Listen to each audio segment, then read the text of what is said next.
I've been doing sit-ups. I've been doing chin-ups. I've been doing pull-ups. I threw up once, but I'm okay now.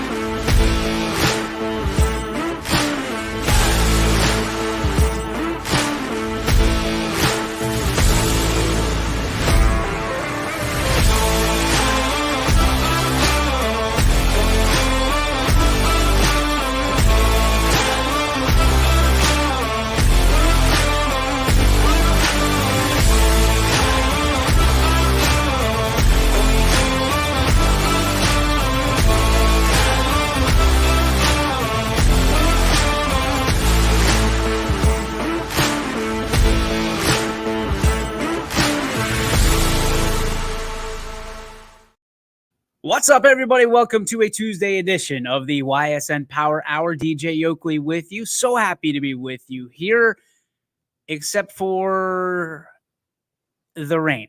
The rain has once again spoiled all our plans to play some baseball, to play some softball, to play any spring sport. The rain has come, and it will come again this evening. And seemingly everything on the YSN schedule has been soaking, soggy, wet, and canceled to this point. So we'll try to get you caught up with that at the end of the show to make you let you know exactly what is on, if there's anything under God's fingernail that is still going to be played here tonight. But it doesn't look good. Doesn't look promising. My game, the Canfield game, has been canceled, postponed, whatever you want to call it. Things are getting moved already for tomorrow. So it's interesting. You know, they're all looking at the Storm Tracker 21 app, and they're all looking at what's coming, not only for tomorrow, not only for Thursday, but the entire rest of the week. And again, this spring has been like nothing I've ever seen before. Nothing. Rain, snow, sorry I had to say it, frigid temperatures, and then you get like 80 degrees mixed in there too. It's been absolutely insane. So if you're looking for games to go to tonight or to watch on the network, you're probably going to be out of luck. Maybe grab a board game and get reacquainted with your family. You know, the people you hung out with for, like 2 years for COVID. Maybe see how they're doing nowadays. Check in with them. Which is what I'm going to be doing. And I couldn't be more excited. Listen, I love my job, but the not knowing where I'm going till 4:30 makes my wife a lunatic. So it's going to be fun. I don't even think we can get out and go for a walk. It's that rough outside. I know it's pouring in Palestine right now. It's pouring in Canfield with reports from Richie Giuliano, our award-winning meteorologist in the city of Canfield. So bundle up. Is it cold? I know it was a little chilly. It wasn't like I have a hoodie on and I'm comfortable. But get ready. It's one of those things. So let's get to what we talk about each and every day at this time. And it is, of course, on this day in sports history, which, if you haven't figured this out yet, typically leads us into a conversation to start the show. Here we go.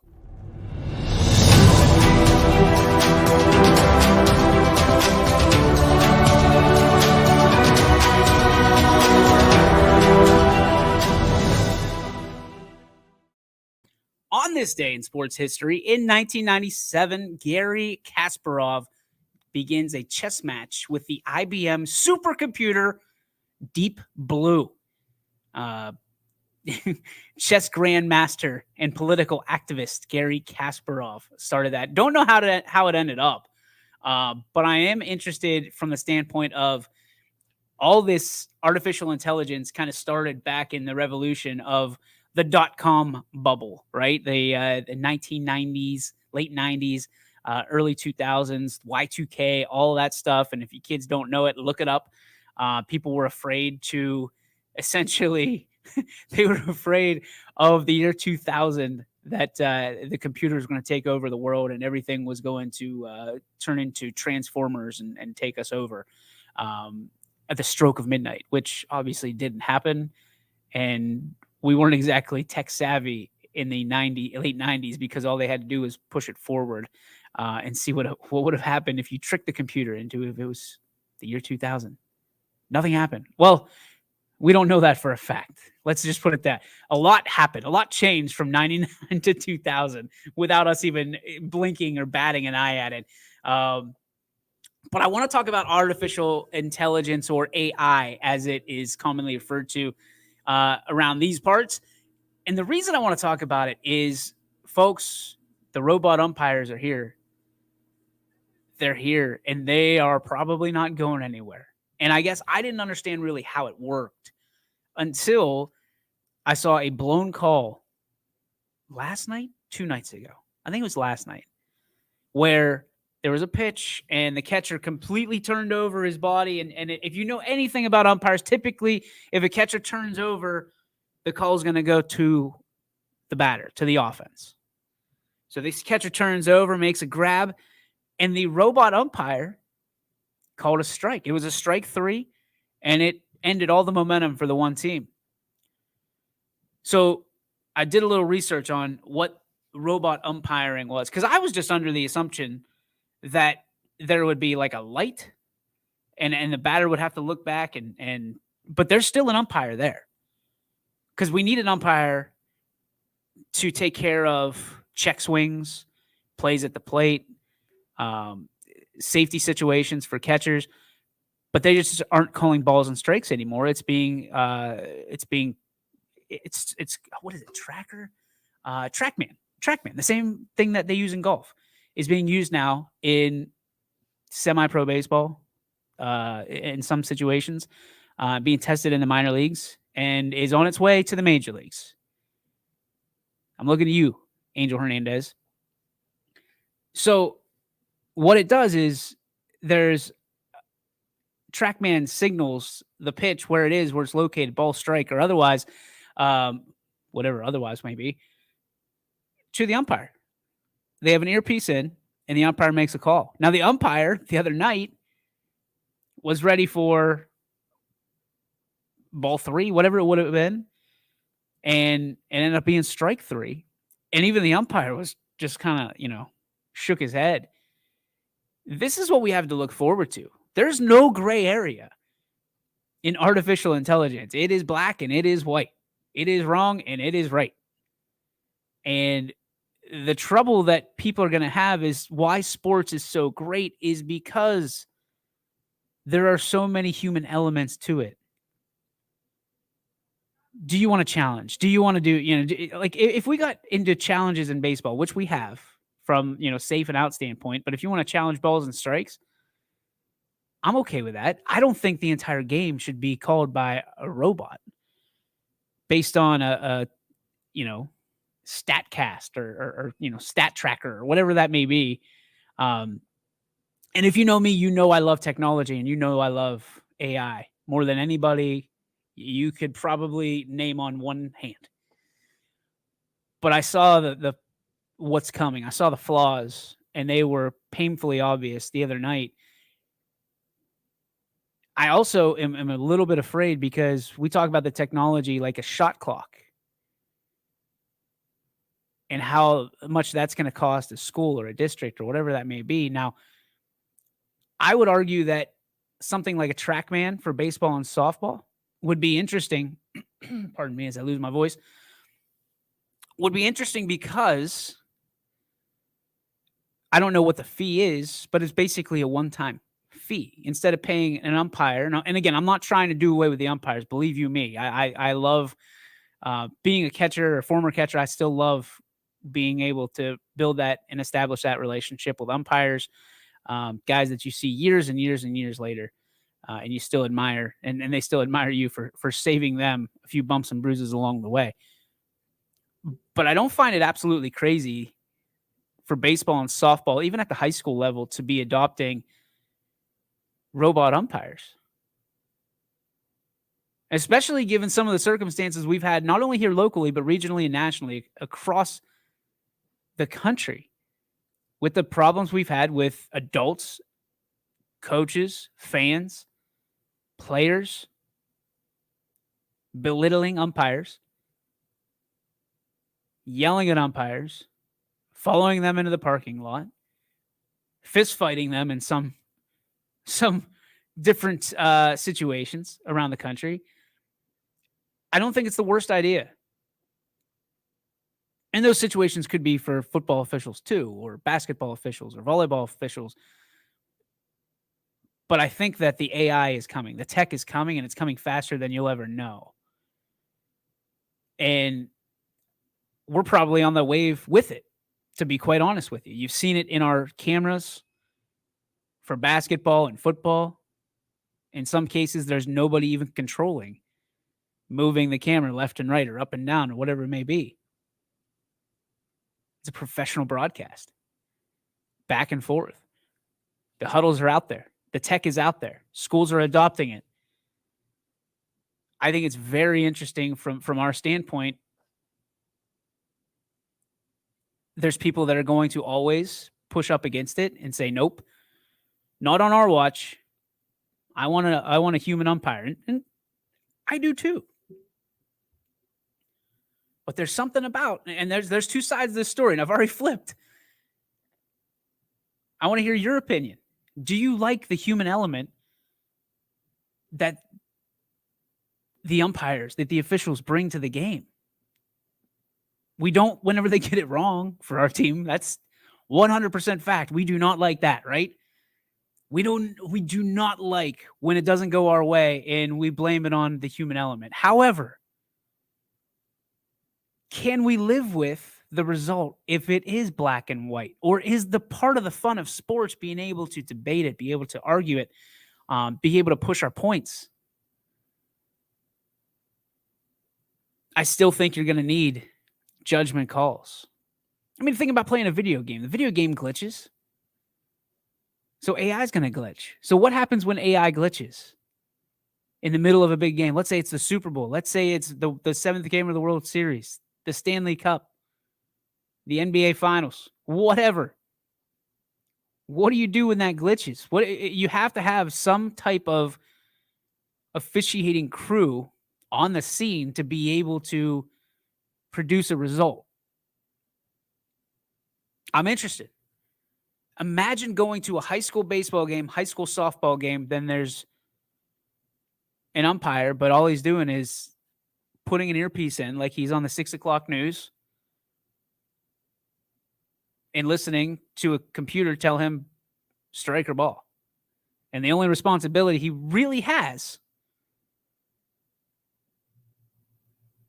is to call safer out at the plate. I think it's going to hurt on a couple levels because somebody's got to pay the umpire to be there. But why do you necessarily need a field umpire then? Because that home plate umpire is no longer major calls or balls and strikes. He's not making a call every single play, which is why you have a field umpire to have the advantage to see the lines, right? I think you can just have a roaming umpire. He doesn't need to be back there. She doesn't need to be back there. They can be running around the field wherever they want. Position themselves differently so that way, like, what would you have to be behind the plate for? You can make calls all around the diamond if you like. I don't know. I want to hear your thoughts. Are you for or against AI in high school sports? Because we've talked about it before, ladies and gentlemen. You know where it starts. It starts in the pro level, and then it goes to college, and then it goes to high school, and then it goes down from there. If there's one thing that my father taught me about technology, I remember, this is going to make me sound so old. I remember when he first bought our CD player. First ever CD player. The ones where, and if you're of age, you understand and recall, you couldn't run in wherever that CD player was, right? It was based in, let's say it was your den or your father's den or whatever, a room. You couldn't run in that room because the CD would skip all the time. The same way when you had the Discmans, right? You couldn't run with it because it would skip. It's not like MP3 players now or our phones where you can utilize, you can do whatever you want. You want to jostle it, that's fine. Some phones even play in water now. That first CD player was like $500 for my dad. I came home and I thought we won the lottery. And he's playing Star Trek music incredibly loud over these 3-foot speakers. But we had a CD player. And I'll never forget when we went to buy a DVD player, right? Because there was 2 options at that point. If you're a nerd like I am, there was DVD players, the Blu-ray, or it was, what was the other one? HD DVD or something along those lines. And you like had to pick because your Blu-ray didn't play HD DVD and your HD DVD didn't play Blu-ray. Thank God for some reason we picked Blu-ray. But I will say this, the prices on everything have gone down. I mean, big screen televisions used to be just almost like buying a car. And now you can go down to Walmart and buy a big screen TV for the same price that you used to buy the CD player for. I've seen them as low as $400 for 70-inch television. It's insanity. But the price of technology goes down because they can make them in bulk. They can scale, right? So long story, getting around to my point is, when do you think that all these cameras, that Huddle, NFHS, these cameras are going to lower in price, and guess who's going to consume them? Guys like us at YSN.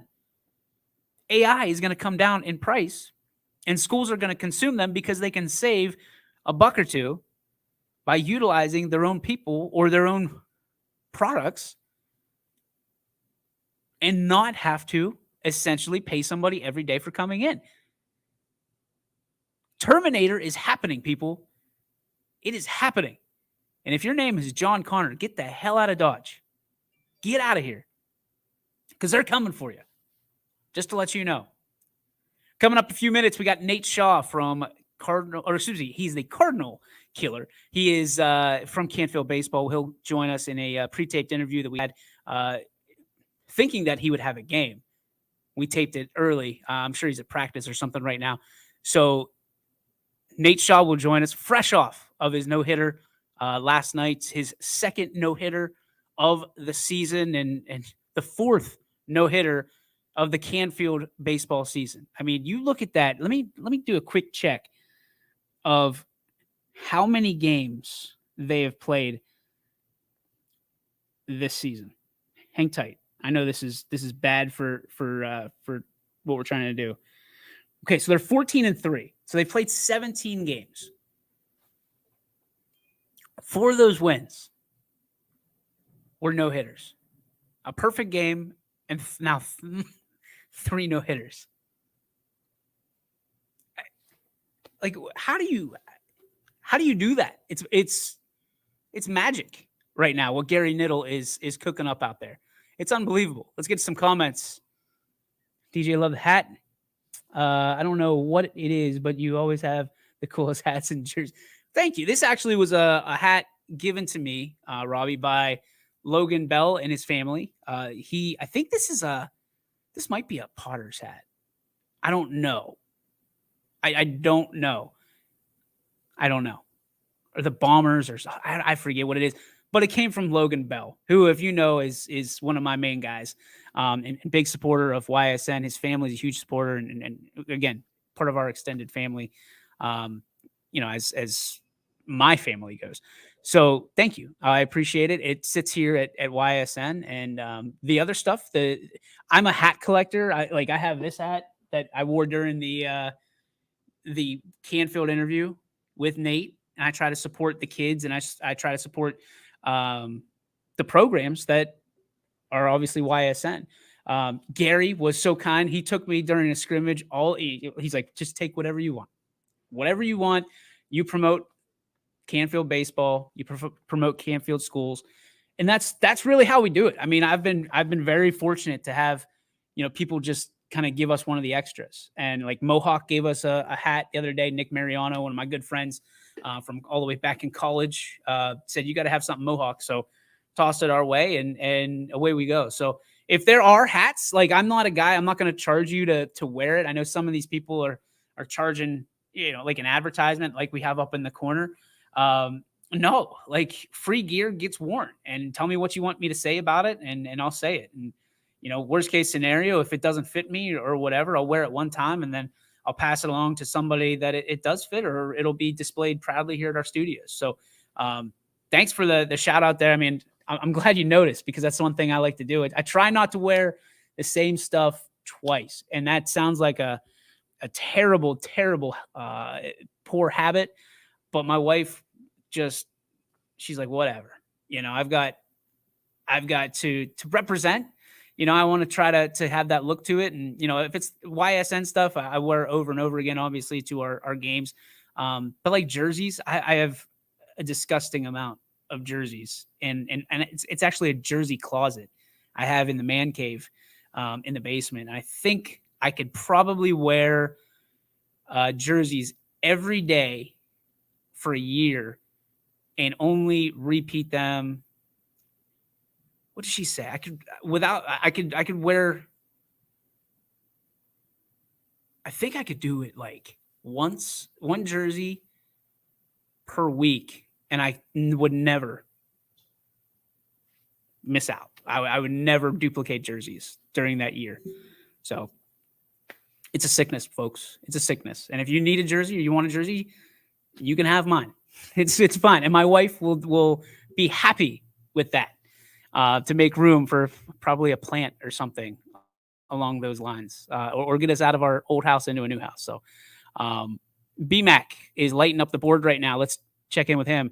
Stopped here, but gonna pick back up soon. Huh. Okay. Can they get sensors on the plate and a lights up on the backstop? And let's get they could do anything. They can do anything. And then he says, or why not have it where coaches get two to three challenges a game or on calls at the plate? A lot of teams use huddle or something. Why not that? Again, I think part of the issue is they want to speed the game up and not slow it down. When you give a coach a challenge, he can basically use that as a timeout, or, any coach is going to tell you that there's leverage throughout a game. There's leverage that you can use timeouts. I mean, when you look at football, Bill Belichick and Vrabel. I mean, when they play each other, it's a chess match. Who knows the rules better? Who can manipulate the rules that have been laid out for them crystal clear? Who can manipulate those rules better than the other? And I kind of dig it. I'm not going to lie to you. People pick on the Patriots and say they're cheaters and say that they're this and they're that and they're the other. I love coaches that know the rules and figure out ways around the rules to win, to better their team. And it's not a if you ain't cheating, you ain't trying scenario. It's a situation where if you know the rules and they can bend but not break, why wouldn't you? I mean, you see all the time in baseball, the assistant coach will go out or the assistant manager will go out and talk to a pitcher just to give a couple extra throws to somebody in the bullpen to get them warm. And then the coach or the manager will come out immediately after and they'll make a pitching change. That's a tactic. That's strategy, right? Why wouldn't you want a coach that does that? And again, anything you do, AI, coaches are going to figure out a way to manipulate it in one way or another. That's what a coach's job is, to gain the advantage with the pieces that he is given, whether it be players or game situations or technology. It's the coach's job to be able to utilize that in the best interest of the team. End of story. So if you give them 2 to 3 challenges a game and it's use them or lose them, if I'm a coach, I'm using it. Every single one of them. Even if it's a blowout. Because you never know until that final snap or that final pitch or that final shot or, the triple zeros hit. You just never know. Just never know. Power rankings. We'll get to those at the end of the show. They came out. Actually, you know what? We got 4 or 5 minutes right here. Let's get to them now and run through them real quick. Where are they? Let's go girls first. Here they are. Week 5. Power rankings. Fitch still on top through 5 weeks. Ursuline comes in at number 2. West Branch, number 3. South Range takes a slide down to number 4. Champion, again, number 5. Something about Champion and being number 5 in these power rankings. The guys and girls that vote are very comfortable keeping them at 5. And it's crazy because you'd think Champion would probably climb up that ladder rung by rung, but it's the timing for the losses for the other teams, for the losses for Champion, for the wins for Champion, and for the wins for the other teams that have kept them kind of statued at 5. Hubbard climbs up to number 6. Columbiana back in it at number 7. Poland back in it as well at number 8. Crestview takes a little bit of a dip down to 9, but they're still cooking, and you've got Brookfield in the top 10 for the first time this season. A lot of respect for that Brookfield team by our voters. They must be doing something right and winning some big-time games. The gray tier is represented pretty well here for the MVAC. Also the NE8 with Hubbard, Poland, and South Range. And the others fall with it. AAC at the top with Austintown Fitch. You've got the Steel Valley Conference with Ursuline, the EBC with West Branch, and the EOAC is represented with Columbiana. So good job by the voters to make sure that they're listen, the voters are doing their job. And I know that there's going to be some heat one way or the other. I saw today West Branch doesn't deserve to be number 3. They don't deserve to be top 5. Listen, they're winning some ball games and they're putting up some runs. I think they put up a combined 30-some runs the other night.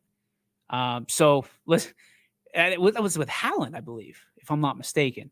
So you look at some of these teams, I would make an argument that there needs to be like 15 teams on here because there's teams that I still think are in that top 10, but I don't know who to push out. I don't know who to put out of there. Brookfield certainly, to me, proved themselves to be worthy of the top 10. I think Springfield's another team that needs to be in there. Lakeview's another team that has showcased. They've gone on a little bit of a dip, but again, with the power they have and the youth that they have, they can strike at any time. They're almost like Randy Orton in the WWE, just waiting to RKO somebody off this list. Poland didn't make it last week and was like a pissed off hornet's nest and made their way back into it at 8. The voters were not, taking anything lightly from Poland, and they said, hey, if you're going to take that kind of flex on Lakeview, not only are you going to be in the top 10, but we're going to slide you up to 8. Columbiana's another team that made a huge jump. Weren't on it last week. Now they are, and they're in the 7th spot. Crestview kind of leaves me scratching my head. Why? I had Crestview a little bit higher. I'm not going to lie to you. Crestview is a team that I think can go on a run. They're built very well this year, and it just depends on how things shake out for them in the draw. And I think a lot of people are kind of going to overlook Crestview, and that's fine with them. Greg Escrow will not fight that. He wants you to overlook the Rebels because that's when the snake's going to bite. Let's go to the boys. Boys side, week 5 here. Canfield on top at number 1. And you've got Warren JFK up to number 2. The reigning champs shining up those rings. Getting ready for another run in Division 4. Austintown Fitch up to number 3. Even, and that's the thing. These are from last week. That's what we have to go based on our body of work. Fitch lost a tough one to Howland last night. And obviously games are canceled tonight, but you'd think they'd be out for a little bit of revenge here. And there's nothing they can do. So how will that affect them next week? Didn't affect them really this week because they had Marlington that came in and shut them out 5-0. But they still went up the charts because of the respect that all of our voters, I think, have for Marlington. That's another team I wish we had that would upset the apple cart here. South Range slides down to number 4. Salem, big jump up into number 5.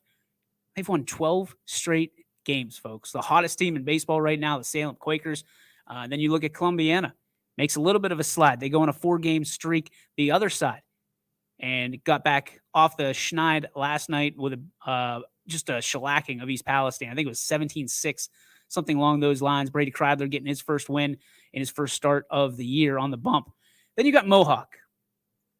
Mohawk reminds me of, if you've ever watched Batman, like when Jim Carrey was the Riddler, Mohawk's the Riddler for everybody because they don't get near enough respect. And I'm not going to point out anybody, but I was told that people don't like Mohawk because they're from Pennsylvania on this list, but they came over and they flexed a little bit on Champion, and nothing against Champion because Champion's a doggone good team, but Mohawk flexed.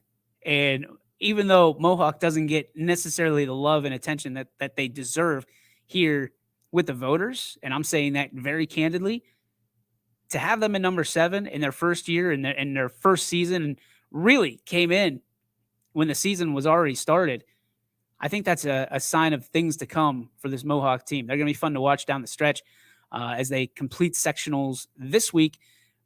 And I guess section, there's a difference between section and sectionals. They complete their section this week, and then maybe they'll be lining up against some of our Ohio teams down the stretch to keep everybody, keep them away from some of the Pennsylvania teams as they head into their playoff season. Hubbard in at number 8. They have been nothing shy of impressive. Got to talk to Kevin Hogue, the athletic director at Hubbard. He couldn't speak more highly of this team, and for good reason. A lot of young talent on this team and starting to really blossom here later on in the year to get some eyes open on that baseball conference that is the NE8. West Branch boys at 9. No surprise there. I still think that they're a good baseball team. I think with what they have coming up, it's going to be a prove it or lose it situation on the power rankings for the Warriors. So it's going to be interesting. Springfield, surprise, surprise, making their appearance late in the season here. I feel like Springfield is always on these, and they always will be on these. So it does not shock anybody that the voters fell in love with Springfield as they continue to upset some really good teams in the area, and especially in the MVAC. We're going to take a break. When we come back, we will talk to Nate Shaw, the starting pitcher, starting shortstop, and overall version of Canfield's Thor. We return right here on the YSN Power Hour, brought to you by these great sponsors. New things happen all day. Some are good, some not so good. In today's complicated world, while you're busy working, playing, and living life, we're busy helping you make sense of the day's news. And there's only one place where it comes together with clarity, context, and accountability. It's 21 News at 6 with me, Madison Tromler, and Derek Steyer. 21 News at 6. It's what the day's news really means to you. Welcome home to a home made homier with Baird Brothers Fine Hardwoods. Inspiration starts at BairdBrothers.com and is turned into reality when high-quality hardwoods are delivered right to your home. Baird Brothers has the latest design trends, shiplap and skinny lap interior siding, antique oak rustic flooring, and, well, you'll find them all at BairdBrothers.com. Ordered easily, delivered conveniently, enjoyed comfortably. BairdBrothers.com. At Greenwood Chevrolet, shop with confidence knowing we're ready to go the extra mile for you. With the largest selection of used vehicles in the Valley, backed by the Greenwood Advantage Warranty. Every one of our vehicles has undergone our own 126-point inspection, so it passes the most important inspection, yours. No other dealership has the extra inventory, gives you extra for your trade, and goes the extra mile for you. Only at Greenwood Chevrolet. WRS Wealth Advisors, the area's premier wealth and retirement specialists. Located on South Avenue in Boardman. Quality, customer service, and integrity. Those are the 4 words that have driven our success since 1957 at Joe Dickey Electric. Joe Dickey Electric is one Mahoning Valley landmark business that stays current with the requirements of our customers. Family owned and managed, we are an electrical contractor and energy solutions provider. Every member of our team adds to his or her skill set through ongoing training. Residential, commercial, industrial, automotive, and more. We keep ahead of the needs of our customers with a fleet of more than 50 vehicles and 24/7 emergency service, so you're never left in the dark. Hi, everybody. DJ Yoakley with you with a very special, once again, it's a player profile, and it's Canfield. It's brought to you by Steve Coca and Coca's Pizza. And obviously in Canfield, some of the best pizza around. We're joined by the Sultan of Swing and Miss, and also one of the heaviest bats in all of the area, one of the most impressive young men for such a long time, entering, and I guess significantly into your senior year, and you're almost done with it, Nate. That's crazy. It is Canfield's Nate Shaw. Nate, how are you? Good. Thank you. Thank you for having me on the show. It's a great honor. Thank you. It's a pleasure, man. All right, so we are on the day after you threw your second no-hitter of the year. The first one was a combined no-no with Jake Gerdick. Yeah, Gerdick came in and slammed the door. Yeah, we were in Toledo. That was on the road, and then last night you get your second one on the road again at Harding this time. Talk to me about this year, why it's been so special for you, and what you're finding on the mound. It's seemingly magic. This year, I mean, it's just a lot of pressure coming in this year because last year, I had a lot of mental issues like with throwing, and I just had a mental block on the mound. And this year, really everything just came together. I just thought, let's just go out and throw. Let's have fun. It's my senior year, and really everything just came together. And with Coach Weimer coming over, joining the staff, he really helped me a lot in the off season. And really, everything's just been moving really well this year, and the team's doing great, and it's just awesome. When you talk about mental issues, that's a serious topic right now in today's society. How did you kind of overcome some of those mental issues, those mental blocks that you had based on your sophomore year, your junior year? It's a big thing with confidence. Like last year, I'll be the first to say it. I lacked a bunch of confidence. Every time I got on the mound, it almost seemed like the whole world was just spinning 100 miles an hour around me. And it was just, honestly, every game that I was going and I would be on the mound, I really wasn't as amped as I was when I was just playing the field or hitting, because I always had that conscience behind me that was saying, it's not going to go well today or whatever. But this offseason, I really just decided that we're just going to go out, we're going to throw, we're going to do our best, and we're going to do whatever the team needs to win. And everything's just really came together real well. I feel like this team has been able to kind of be loose the entire year. And even though there's lofty expectations for the Cardinals this year, it feels like you guys are playing together, you're playing loose, but you didn't get to that point until you got down to the beach. Talk to me about what transpired down there and what kind of unlocked for this Cardinals team. Like the whole team, I mean, we embraced the last 2 years as a family aspect. I mean, between the players and the coaches, we're all out there having fun. We're serious when it comes to game time practice. But, I mean, if you don't have fun out there, I mean, what's it to you? I mean, there's nothing better than high school baseball with your buddies. And when you have great relationships with the coaches like we do, I mean, it's just awesome. And to go on a trip like that, and we're so thankful for the boosters and the school and our families for giving us that opportunity. And we really made the most of it. And it was an amazing time. You've already alluded to some of the coaches and Coach Weimer. Talk about this coaching staff. I mean, it's a loaded roster, but the coaching staff on top of it has been unbelievably placed together, almost like a perfect puzzle.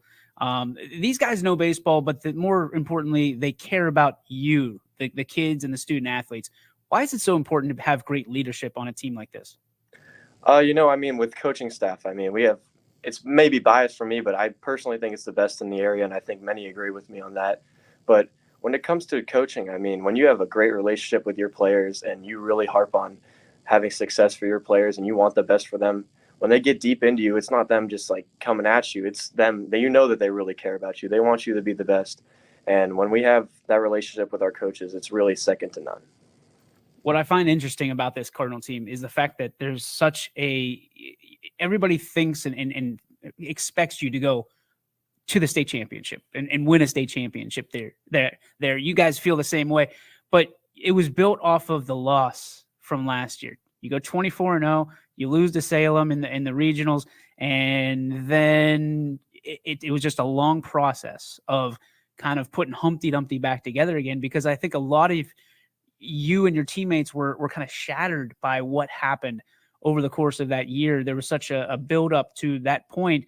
And talk to us about what it was like. Go through that game and the experience that led you to this point again and building this team chemistry back together and better than it's ever been.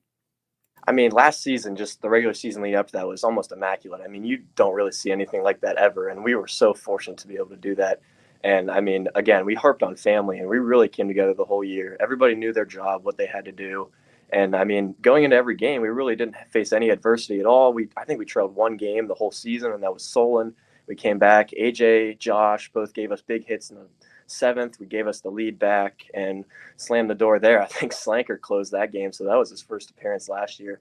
And I mean, going into that Salem game, we really didn't have that much adversity. We blew through the games before for playoff-wise. And once we got into that game and it was close, it was like, wow, like we're really in this game, and like we really have to all come together. And I mean, Lane, Landon, hats off to both of them through one heck of a game, both of them. And, you know, we got the shorter end of the stick that game, and it really sparked everything for us. You know, one thing that I've learned kind of being close to this Cardinal baseball team and Coach Niddle is the fact that he shares some things with me that he doesn't necessarily share with other people in the media. I've seen the texts that you've put out there in the group chat. You have become a leader, not only on the field, but to make sure that everybody rallies around each other. Why is that so important to you, and where did you learn that trait? You know, just like from a young age, I've always been told, like, you got to find your group and you got to find that close-knit group, and you have to stay together always and have each other's back. And it's that family aspect. I mean, we may not be blood, but together we're always a family. And when you have each other's backs and when you can depend on everybody to pick you up when something's going down, there's no better feeling in the world. So one of those text messages was after the Toledo trip, and I was able to kind of be there when you sent it out. You were in the back of the bus, but you sent it to everybody on the bus, including your coaching staff, which I think is really cool that you guys include them in that.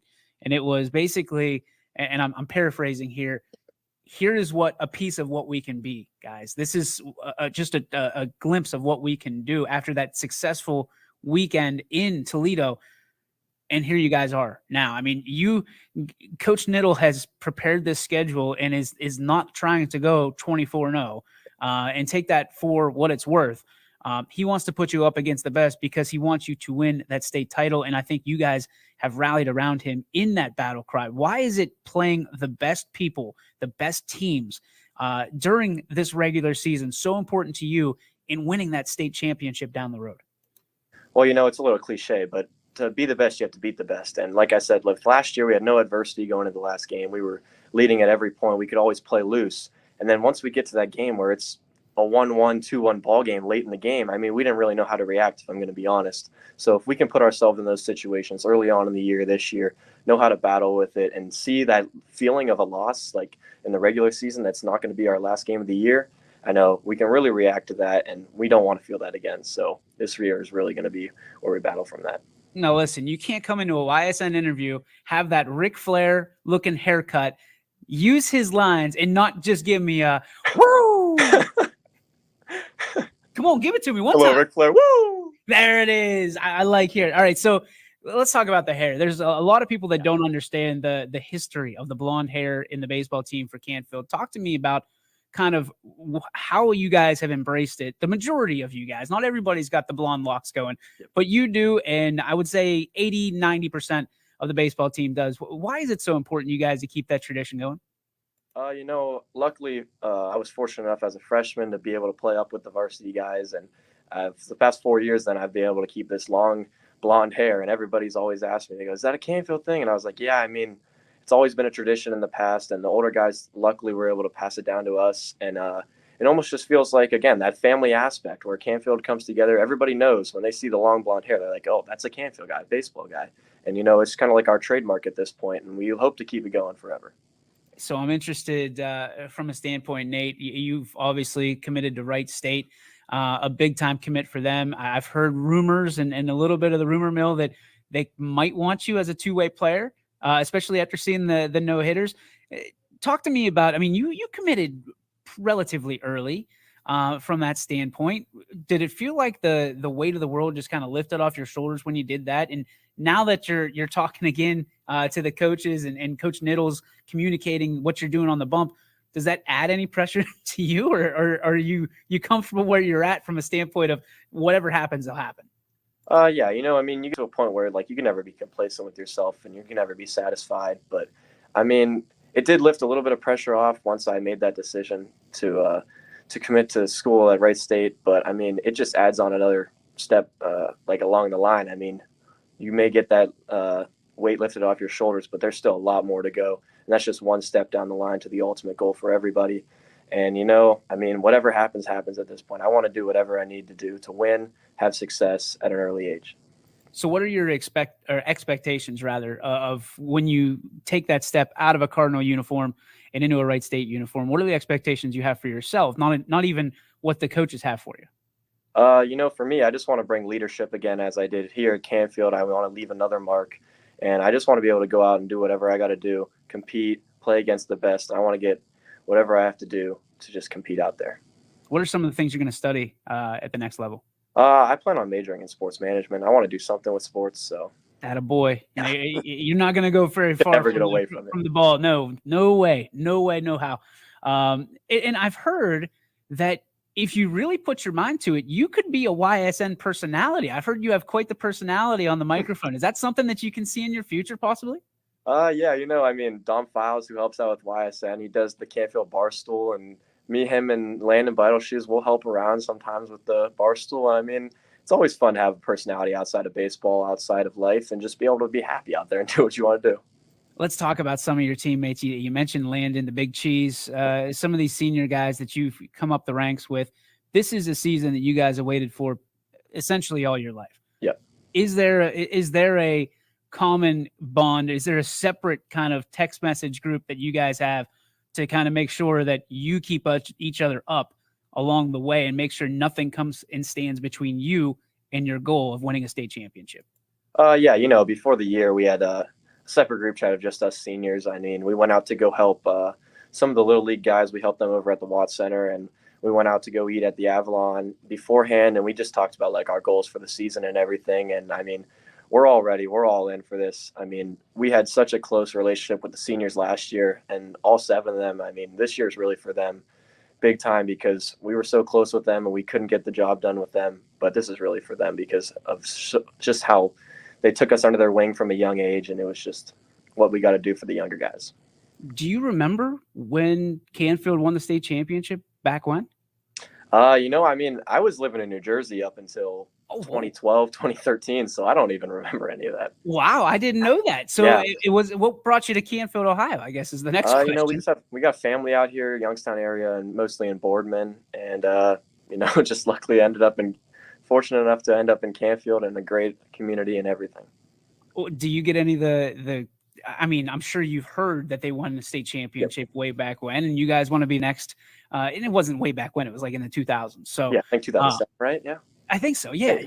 So when you think about that, leaving your legacy, you talked about the younger kids in the Canfield program, and certainly there are a ton of them coming up watching this baseball program because they expect to be the next Nate Shaw, the next Landon Beidelshoes. When you look at that and you think about that in the grand scheme of things, I don't want to put any pressure upon you that isn't already there. Yeah. But do you feel like you owe it to them, the next generation of Cardinals, to leave something behind for them? Oh, no doubt. I mean, the guys coming up, I mean, they look at the Canfield baseball. We always look out and see the little kids there watching us. And honestly, it's just like, it feels great for us knowing that they're there and they're screaming Cheese, Shaw, Petro, all this stuff. And it's just awesome to see them out there. And, we really do owe it to them because we have a great community that always comes out to watch our games. They really support us through thick and thin. And, I mean, we want to do it for them. We want to encourage kids to keep playing baseball, keep coming up, and want to be the next ones. Personal story. It just happened the other day. I was able to take my son to one of your ball games at the Struthers game. And you were the first one out of the dugout to peek your head out and give him a fist bump, which made his day, broke down the walls of him being nervous and scared. A testament to not only you, but that entire Canfield community, because there's people that'll say, hey, we want you away from the dugout. We don't want you interacting with fans. I can't thank you enough because that little fist bump got him just engaged in baseball and in T-ball this year. So, and he's going around saying that he bumped with Big Cheese and Nate Shaw and, like all you guys just mean the world. And when you do that, I don't think you understand what it means to a little kid, and especially to a little kid's parents, that you've got them interested in the game in ways that I can never do with a fist bump. So thank you for that. And thank you for continuing to really bolster up these kids for the next generation because they're in charge of the game after you're long gone. So why is stuff like that so important to you? Were there guys out there that were giving you fist bumps on the way up? Yeah, I mean, just a couple of guys, Dom Palali, Ricky Havrilla, Seth Velker. As soon as I came in as a freshman, they all took me right under their wing. And I'm looking up, I'm like, gosh, I'm playing with Dom and Ricky right now. And I'm like, wow. And they're just treating me like family. So, like, I've always learned that, like, you just got to treat everybody like family, be nice to everybody, and really encourage everybody that you can do whatever you want. It doesn't matter who I am, who that higher guy is above you. It doesn't matter. We're all humans in the grand scheme of things, and we're all just together. Well, I'll tell you what, man, you look like Thor, but you keep talking about family, and I love that. Talk to me about your family real quick, why they're so important to you and why this family atmosphere, this family mantra has become basically your calling card, Nate Shaw. Yes, sir. I mean, everybody that always has my back is always family, whether that's I will refer to my friends as my family. I know, as I said before, it's not blood, but it's still family in my aspect. And my dad is like my biggest inspiration. He always has my back. He's always there to encourage me, and he's always been there for me. So, I mean, it's a great thing to have family around you, and to be surrounded by family is just an amazing feeling that some people do take for granted because you just assume everybody has a family, but you don't see the little things that go on. Last question, and probably the last time anybody's ever going to ask you this. What do you want to do when you grow up, young man? I mean, it's a big outlook, but as everybody says, I want to be able to continue baseball, whatever level that is that I continue it, and whether that's playing or just coaching or being involved with it. I want to be able to have baseball as my life because at a young age it took over my life, and I want it to continue because these are the best years of my life. One of the most inspirational young men, the motivational guy across that anybody, whether it's in baseball, in a dugout, in a clubhouse, or in a corporate organization or setting, is going to be blessed to have you. Nate Shaw, thanks for spending some time with us today. I cannot wish you more luck than I do right now. You're one of the best to do it, and you're one of the best young men in or outside that uniform. Thank you so much. It was an honor to be on here, and hopefully we'll see you later on in the year.